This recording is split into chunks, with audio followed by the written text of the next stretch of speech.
자, 제우스의 결정을 칼립소에게 전달해야 돼요. 헤르메스가 날아갑니다. 샤라랑 날아갔어요. 그래서 이야기를 들은 칼립소는요, 오디세우스를 보내줄 수밖에 없죠. 왜? 제우스가 시키는 일이니까. 그래서 보내줄 수밖에 없지. 안타깝지만 나의 운명의 남성이었지만 보내줘야 돼. 그날부터 오디세우스는요, 이제 허락을 받았어. 칼립소의 허락을 받고 집에 타고 갈 배를 만들기 시작합니다. 혼자서 5일 밤을 새워가지고 겨우 혼자, 자기가 혼자 타고 갈 수 있는 뗏목을 만들었어. 이제 동료도 없어. 아까 벼락 맞으면서 이제 다 흩어졌고 다 죽고 몰라 갈라졌어. 혼자 남았어요. 자, 배를 완성했어요. 자, 칼립소는 오디세우스를 무사히 집에 가기 위해서 이제 새 옷도 내줬고 집에 가는 동안 먹을 식량도 싸주어서 바다로 내보냅니다. 여기서 오디세우스는 집에 도착하면은 이야기가 끝나요. 자, 근데 이때 마침 제사를 마치고 포세이돈이 올림포스 산으로 돌아옵니다. 돌아왔어. 딱 이렇게 내려다 보니까 오디세우스가 바다로 나왔거든. 어떻게? 태풍 크리를 바로 꽝꽝 때려주게 되는 거죠. 바로 태풍을 매깁니다. 큰일 났잖아, 그죠? 자, 포세이돈이 이렇게 태풍 막 보내. 진짜 죽이려고. 자기 아들에 대한 복수인 거죠. 그런데 다행히 마침 오디세우스를 구하기 위해서 한 요정이 나타납니다. 갈매기였다 그래요, 처음에. 갈매기의 형상으로 나타나는데 요 여자예요. 여자 신입니다. 요정인데 이노라고 하는 이름이에요. 이노는 포세이돈의 아내인, 아까 그 괴물 얘기 나시죠? 그 스킬란가 걔 머리 6개 막 걔 암피트리테와 같이 바다의 여왕이라고 불리는 요정이에요. 이노라고 합니다. 바다 위에서 도망다니는 오디세우스를 보고 이 벼락 맞는 걸 보고 안타까워서 도움을 주기 위해 온 거예요. 이노는 이런 말을 했어요. 살고 싶으면은 일단 옷을 벗어라. 그래서 지금 벗은 거야. 벗었어. 그리고 바닷물에 뛰어들어라. 폭풍우가, 포세이돈이 폭풍우를 몰아치지만 너의 배를 부수기 위한 거지 너의 생명을 뺏지는 못할 거다. 안심하고 바다에 뛰어들어서 일단 가까운 섬에 상륙을 해라 라고 해줍니다. 그러면서 지금 여기 천 하나 두른 거 보이죠? 알몸이었어. 지금 옷을 다 벗어서. 근데 이노가 웬 스카프를 하나 줬답니다. 그 스카프를 몸에 두르고 바다에 뛰어들어서 수영을 하는 거예요. 이 스카프가 사실 무슨 의미인지는 모르겠는데 뭐 구명조끼 같은 뭐 그런 거였겠죠. 네. 오디세우스는 살기 위해서 바다에 뛰어들어서 이틀간 헤엄을 쳤습니다. 그리고 3일째가 되는 날 육지에 도착할 수가 있었어요. 거기가 어디냐면은 파이아케스 족이 살고 있는 스케리아라고 하는 섬이라고 합니다. 이틀간 헤엄을 쳐서 피곤했잖아. 그래서 섬에 도착하자마자 바로 숲속으로 가서요, 나뭇가지랑 낙엽들을 막 이렇게 모아가지고 그 위에서 잠을 자기 시작했대. 이것을 본 아테나는 이 스케리아 섬의 공주인 나우시카를 찾아갑니다. 나우시카. 여기에 나우시카라는 이제 공주가 살고 있었대. 나우시카의 꿈에 찾아갔어요. 그래서 너 꿈에서 깨면 아침에 꿈에 찾아가서 아침이 되면은 빨래를 하러 냇가로 가라 라는 말을 해줬습니다. 이 냇가가 오디세우스가 자고 있는 숲속에 있는 냇가였던 거예요. 둘이 만나게 하려고 하는 것 같죠? 아테나는 왜 이 나우시카와 오디세우스를 만나게 하려고 했던 걸까요? 더 알아봐야겠지 뭐. 나우시카는 아테나의 말대로 시녀들을 데리고 냇가로 빨래를 하러 갔어요. 근데 오디세우스가 자다 말고 이 빨래 소리에 잠이 깬 거야. 그래가지고 무슨 소리지? 해서 이제 소리가 나는 쪽으로 이제 빨래터 쪽으로 간 겁니다. 가니까 어때? 얘는 지금 알몸이잖아요. 그죠? 지금 이 형이 지금 알몸 상태잖아. 알몸 상태다 보니까 시녀들이 아까 옷을 벗었으니까 시녀들이 막 도망가는 거야, 얘를 보고. 근데 이상하게 나우시카는 도망을 안 가고 가만히 눈을 크게 뜨고 뚫어지게 깜빡이지도 않고 이 오디세우스의 다 보고 있는 거죠. 이렇게 막. 뭐지? 오디세우스는 남자의 벗은 몸을 보고도 이 도망을 안 가는 나우시카를 보고요, 처음에 이 나우시카가 신인 줄 알았대요. 그래서 자기를 집에 좀 돌아가게 해달라는 부탁을 했습니다. 신이면은 다 들어줄 것 같으니까. 근데 나우시카는 나는 인간이다 라는 얘기하고 오디세우스를 데려가서 옷이랑 음식을 주고 쉬게 해줍니다. 그리고 아버지의 궁전을 찾아가봐라 라는 부탁을 해봐라, 아버지에게. 그런 얘기를 했어요. 오디세우스는 그러면은 나우시카 아빠인 왕을 찾아가야 돼요. 그래서 왕의 집에 가서 문을 열고 들어갔어요. 인사를 올려야 되니까 왕한테. 그 순간 아테나가 이 안개를, 왕의 집안에 안개를 막 이렇게 일게 해줬다고 합니다. 오디세우스가 이제 왕비 앞에 무릎을 딱 꿇고 인사를 했대요. 왕이랑 왕비 앞에. 근데 그리고 안개가 사라졌어. 그러니까 사람들의 눈에는 어때? 갑자기 집안에 안개가 일구다가 사라졌는데 사람이 있는 거야. 첫 등장부터가 멋있었죠. 그래서 이 사람들은요, 오디세우스가 좀 특별한 사람이다, 예사롭지 않은 사람이다 라는 직감이 했었습니다. 자, 거기에다가 또 오디세우스가 또 뭐예요? 말을 겁나 잘하지 않습니까? 언변이 화려하거든. 이 말빨로 이 왕을 녹여버린 거야. 그동안에 있던 일, 그리고 뭐 왕님의 딸 나우시카를 만나서 뭐 도움을 받은 일, 뭐 이런 거 막 해준 겁니다. 이 이야기를 들으니까 너무 멋있는 거야. 안개에서 나타난 사람이 막 뭐 안개랑 나타나가지고 막 뭐 전쟁했던 얘기, 뭐 자기 딸도 만났다는 거야. 그래서 그 순간 무슨 행동을 했냐면요, 옆을 딱 보더니 자기 아들 왕자에게 야 너 일어나. 그리고 오디세우스를 거기에 앉혔대. 왕자의 의자에 앉힌 거야. 그날 밤새도록 이 왕은요, 오디세우스의 그 트로이 전쟁부터 그동안의 모험 이야기를 해주면서 막 듣게 되면서 밤새 왕과 친분을 쌓았다고 합니다. 오디세우스의 이야기를 다 들은 스케리아의 사람들은요, 이 오디세우스를 집으로 돌아가게 해주기 위해서 자기네 나라의 특산물과 보물을 선물로 준 뒤에 배를 태워서 그 섬에, 이카타 섬에 데려다 주기로 합니다. 그리고 이카타 섬 근처에다가 내려줬어요. 자, 이것을 알고 나서 포세이돈이 이 스케리아 사람들에게 화를 냅니다. 너네 내가 싫어하는 오디세우스 난 죽이려고 하는데 너네가 오디세우스를 도와줘? 막 화를 냈어요. 그러자 이 스케리아 사람들이 재물을 바치고 포세이돈을 달래줬다고 합니다. 그 뒤로 이 스케리아 지방의 사람들은요, 이방인이 와도 집으로 돌아가는 것을 절대로 도와주지 않았다고 해요. 이 포세이돈이 뭐랄까 좀 자기 아들을 다치게 한 거는 화가 날만 하지만 그래도 좀 너무 끈질기게 괴롭히는데 좀 꽁한 면이 좀 있는 것 같아요. 그죠? 여기가 이제 그리스 땅이고, 여기 이제 뭐 스파르타 보이고, 이제 여기가 트로이 전쟁이 있었던 곳이고, 이렇게 내려왔다가 뭐 여기서 막 이렇게 왔다 갔다 하다가 이제 저기 네모, 빨간 네모, 저희가 집이에요. 내렸어. 결국 자기가 사는 섬에 내렸어. 도움을 받아서. 자, 근데 이 스케리아 사람들이 배를 태워서 이제 태워주고 이제 데려다 주는데 너무 그동안 피곤했던 거야. 막 집에 드디어 간다라는 안도감에. 그래서 배에서 잠이 들었는데 이 스케리아 사람들이 저기요 오디세우스님 도착했어요 일어나세요 하고 내려줘야 되는데, 이 웃긴 게 자는 사람을 그대로 들어가지고 그냥 바닥에다 눕힌 거야. 그리고 가버린 거예요. 자는 걸 깨워줘야지, 다 왔다고. 얘가 이카타 섬에 도착을 했지만 계속 땅에서 당분간 한동안 잠을 더 잤대. 이게 뭐야? 잠에서 깼어. 어쨌든 잠에 깼는데 눈을 떠보니까 자기 배에서 잠을 자는데 눈을 뜨니까 웬 섬에 와 있는 거지. 자기네 집인데. 근데 오디세우스는 여기가 어딘지 몰랐대요. 여기는 또 어떤 인간들이 사는 나라인가 하고 막 한숨을 쉬고 있었대. 지네 집인 것도 모르고, 집 떠난 지가 오래됐으니까 20년 됐거든. 그래서 너무 오래돼가지고 동네를 못 알아보는 거야. 막 한숨을 막 쉬는 거야. 막 씨발 대면서 아씨 뭐야 집에 가야 되는데 이게 또 어디야 막 이러고 있었어요. 근데 갑자기 주변에 웬 남자가 걸어가고 있는 게 보였어. 이 남자를 붙잡고 물어봤지. 여기는 어디요? 막 이런 얘기 했어요. 그러자 이 남자는 여기는 이타카 섬입니다 라고 대답을 했어요. 오디세우스는 이 남자의 말을 믿지 않았습니다. 여기가 우리 집이라고? 이 새끼 뻥치는 거 아니야? 나 죽이려고 하는 거 아니야? 의심을 막 했어요. 그동안 당한 게 많으니까 사람을 믿지 않게 된 거야. 그러자 이 남자는요, 이런 말을 했습니다. 당신이 재앙을 만났을 때 도움을 주고 보호해준 제우스 신의 딸인 아테나를 모르냐? 라고 말하면서 변신을 확 풉니다. 이 남자가 아테나였던 거예요. 아테나였던 거야. 아테나가 계속 오디세우스 뒤를 쫓아다니면서 보호해주고 막 그랬던 거죠. 아테나를 만난 거지. 오디세우스는 자신의 고향에 돌아온 걸 알게 됐어요. 아테나의 말을 듣고 너무 기뻤어.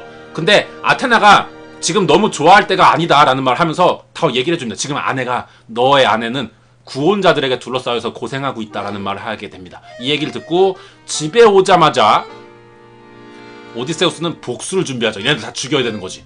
자, 아테나는 오디세우스를 도와주기 위해서 지금 오디세우스가 갑자기 늙었죠. 이게 아테나가 변신시켜준 거예요. 안 씻어서 지저분하고 뭐 꾀지지한 영감 노인네로 변신을 시켜줬습니다. 자, 왜냐면요, 이 상태에 이때쯤에 아들인 텔레마코스도 아빠를 찾아서 이미 집을 떠난 상태였어요. 그러니까 집에는 엄마 혼자, 아내 혼자만 있고 아내들이 이제 다른 남자들 틈에 둘러싸여 있는 거지. 나랑 결혼하자 막 이렇게 아내 뺏으려고. 근데 그래서 무사히 마을에 들어가게 하기 위해서 이제 변장을 시켜줬던 거예요. 그리고 아테나는 오디세우스의 하인이 살고 있는 바로 집으로 가지 말라 그랬어. 에우마이오스의 집으로 가라라고 알려줬습니다. 여기를 왜 가야 될까요? 빨리 집에 가야 되는데, 그지? 자, 한편 아들인 텔레마코스는 그럼 어떻게 되었는가? 자, 텔레마코스예요. 텔레마코스는요, 아빠를 찾아서 이제 집을 떠났어. 우선 메넬라오스에게 찾아갑니다. 메넬라오스. 트로이 전쟁을 아빠랑 같이 했었으니까 그 이후에 어떻게 헤어지는지를 먼저 들어야 되니까요. 그래서 메넬라오스에게 가서 자기 아빠에 대한, 오디세우스에 대한 이야기를 듣고 이곳에서 하룻밤 자고 있었는데 꿈에 아테나가 나타났어요. 그래서 예언을 해줍니다. 집으로 돌아가게 되면은 너를 암살하려는 자들이 숨어있기 때문에 가면 죽는다. 그래서 집에 가지 말고 당분간 이 집 근처에 돼지 농장을 하고 있는 오두막 집으로 가서 지내라 라고 하는 얘기를 해줍니다. 텔레마코스는 잠에서 깬 뒤에 아테나가 알려준 대로 그 돼지 농장의 집을 찾아서 향했어요. 이 텔레마코스가 이 돼지 농장 오두막 집에 도착해 보니까 웬 거렁뱅이 노인이 앉아있는 거였죠. 이 돼지 농장의 근데 집주인이 누군지 궁금하죠. 바로 오디세우스의 하인입니다. 그러니까 이제 텔레마코스에게도 하인이 되는 거죠. 이제 아테나가 꿈에 나타나서 하인의 집에 피해 있어라 라고 했던 겁니다. 자, 근데 웬 거렁뱅이 노인? 오디세우스인 거죠. 아테나가 아빠와 아들을 우선 안전한 곳에서 만나게 해주려고 각각 찾아다니면서 여기를 접견 장소로 이렇게 딱 정해준 거예요, 아테나가. 짱이지? 하지만 텔레마코스는 노인으로 변장한 이 아버지를, 오디세우스를 알아볼 수가 없었습니다. 오디세우스는 어땠는지 알아? 갓난아이 때 보고 20년 만에 처음 보는 거야. 그러니까 갓난아이 때였는데 집에 돌아와 보니까 완전 성인이 돼 있던 거죠. 근데 알아봤어요. 내 아들은 알아볼 수 있었던 거야. 근데 하지만 지금 당장 내가 아빠다, 내가 네 애비다 막 이렇게 할 수는 없었고, 지금 이제 작전을 짜고 복수부터 해야 되니까, 그래서 일단은 알려줄 때가 아니다라고 생각을 하고 모르는 사람처럼 행동하고 그냥 이렇게 겉으로만 인사하고 이야기만 했었다고 합니다. 자, 텔레마코스는 오두막집 하인 이 남자에게 일단 자신의 집으로 돌아가서 어머니에게 내가 돌아왔다라는 것을 알려달라라고 했습니다. 집에 둘만 남았죠. 아테나가 오디세우스의 변신을 풀어줬어요. 텔레마코스는 드디어 자기가 아빠랑 만났구나 라는 사실에 울면서 그날 밤 눈물에 부자 상봉을 했습니다. 막 지난 이야기들, 그동안 어떻게 살았고 막 이런 얘기도 했었고, 그 다음에 자기들이 엄마와 아내를 구하기 위한 이 복수의 계책도 따기 시작했던 거죠. 거의 뭐 지금 이 오디세우스의 모험이 막바지에는 영화처럼 갑니다. 사랑하는 아내와 자신을 낳아준 어머니를 구하기 위해 상봉한 눈물겨운 부자의 화려한 액션 복수극 오디세우스의 모험 마지막 챕터입니다. 자, 오디세우스의 아내를 뺏으려는 이 구원자들은 뭐 하고 있었게요? 자기네끼리 모여서 자리를 비운 이 아들 텔레마코스를 붙잡기 위해서 작전을 짜고 있었어요. 아니, 이것도 좀 웃긴 게 어차피 결혼은 지들 중에 한 명이랑 하는 거 아니야? 모여서 같이 짜는 게 의미가 있나? 어차피 지들도 다 나중엔 적인데, 그죠? 아무튼 텔레마코스가 마을에 들어올 때 암살을 하기로 약속을 했습니다. 이때 모인 사람들이, 구원자들이 총 106명이었다고 합니다. 그러니까 이 오디세우스랑 텔레마코스, 이 아빠랑 아들은 106명을 맞서서 싸웠어야 하는 거지. 이제 엄마랑 아내를 구하기 위해서. 뭐 거의 홍콩 느와르 영화죠. 자, 얘네들은 이미 무장을 하고 있었어요. 그리고 오디세우스의 집 앞에 모여서 저녁을 먹고 있었어. 요 장면인 거죠.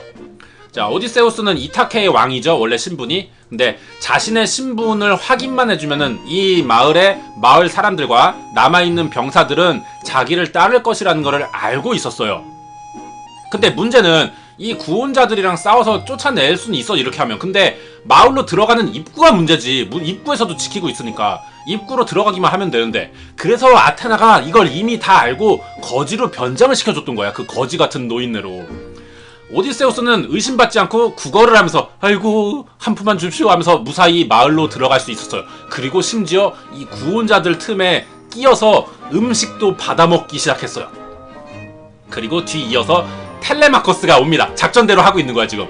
텔레마코스가 나타나서 구원자들에게 자기랑 활쏘기 내기를 하자. 그래서 나를 이기면은 자기 엄마랑 결혼을 하자. 그 이긴 사람이. 아니면은 나를 못 이기면 너희들 지는 애들은 다 떠나라. 이런 조건으로 활쏘기 시합을 제안했어요. 이 활쏘기 시합이 뭐였냐면요, 되게 재밌어요. 옛날에 도끼는요, 도끼 위에 이렇게 동그라미가 붙어있는데, 사진 볼게. 요거야, 요거. 이렇게 도끼를 땅에 꼽아놓고 이 고리를 활을 쏴서 여기를 많이 지나가는, 이 고리를 많이 통과하는 사람이 이기는 게임인 거죠. 이런 활쏘기 시합을 했던 거예요. 자, 그러자 이 시합을 하자고 제안을 하자 조용히 음식을 먹고 있던 거지가 그럼 나도 낄 수 있냐? 나도 결혼하고 싶다 라고 하면서 텔레마코스에게 시합을 요청한 거죠.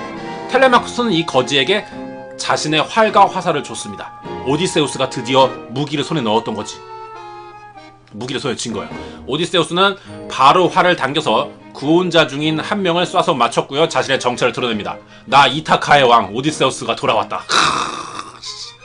구원자들은 오디세우스가 돌아온 것을 보고 놀랬어. 와, 이 죽은 줄 알았는데 살아있었구나. 20년 만에 돌아온 거야. 그럼 어떻게 해? 싸워서 이겨야지, 죽여야지. 그래서 안에 뺏어야 되니까. 하지만 이 트로이 전쟁의 영웅을 이길 수는 없었어요. 오디세우스를 어떻게 이겨? 10년을 전쟁을 하는 사람이 이제 살아남아서 왔는데 이길 수 없지. 혼자서 다 때려잡습니다. 혼자서 다 물리쳤다고 해요.